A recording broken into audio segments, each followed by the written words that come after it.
Le liquide de frein de la voiture doit-il être remplacé?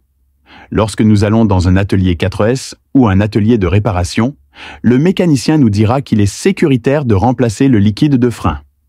Le manuel d'entretien du véhicule indique généralement qu'il doit être remplacé après 2 ans ou 40 000 km. Mais une recherche sur Internet montre que de nombreuses personnes n'ont pas changé leur liquide de frein depuis plus de 10 ans. Qui devrais-je écouter? Dois-je le changer régulièrement? Patron, s'il vous plaît, faites-moi un signe du pouce vers le haut. Expliquons clairement le principe et le cycle de remplacement du liquide de frein. Quand on appuie sur les freins, la pompe à vide située derrière la pédale de frein nous aidera à augmenter la puissance de freinage. Cela forcera l'huile dans le tuyau de frein pour appliquer une pression d'huile sur nos 4 roues. Donc, le système de freinage de notre voiture possède 4 tuyaux d'huile. Comme l'huile est incompressible, lorsque le liquide de frein sous pression atteint la roue, il appuie contre le cylindre de frein de la roue. Le cylindre de frein pousse les plaquettes et les disques de frein pour les serrer, afin d'atteindre l'objectif de freinage du volant. Pourquoi le manuel d'entretien de notre voiture indique-t-il qu'il doit être changé régulièrement? En fait, le liquide de frein absorbe l'eau.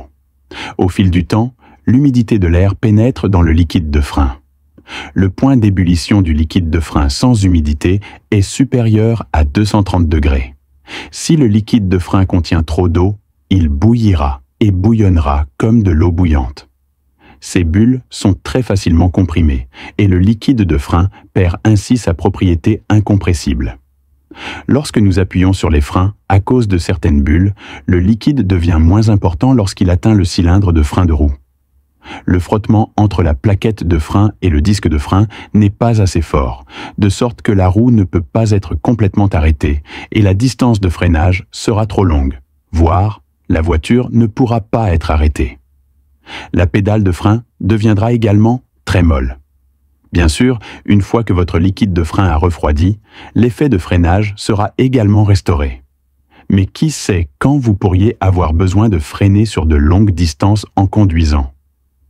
Ainsi, lorsque la teneur en eau du liquide de frein est supérieure à environ 4%, il doit être remplacé. Ce serait plus sûr. Cependant, la plupart des propriétaires de voitures ne disposent pas de telles connaissances professionnelles. C'est pourquoi les constructeurs automobiles exigent que vous remplaciez votre liquide de frein tous les 2 ans ou tous les 40 000 km. Mais ce n'est pas vraiment nécessaire. Lorsque nous effectuons l'entretien annuel de notre voiture, nous pouvons demander aux techniciens de vérifier la teneur en eau du liquide de frein. Ils le font généralement pour nous et cela ne prend que 4%. Changeons cela. Si ce n'est que 1% ou 2%, vous n'avez pas à vous en soucier. Il n'est pas nécessaire de le changer. Les critères de conduite en ville et de conduite sur les routes de montagne sont complètement différents. Supposons que 4% ne conviennent qu'à la conduite sur des zones plates où il n'y aura pas de freinage constant.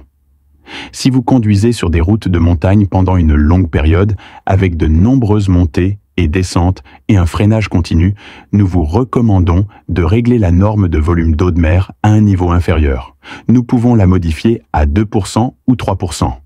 Après tout, les freins sont sûrs pendant 5 heures. C'est tout pour aujourd'hui. Merci d'avoir regardé avec vous en voiture.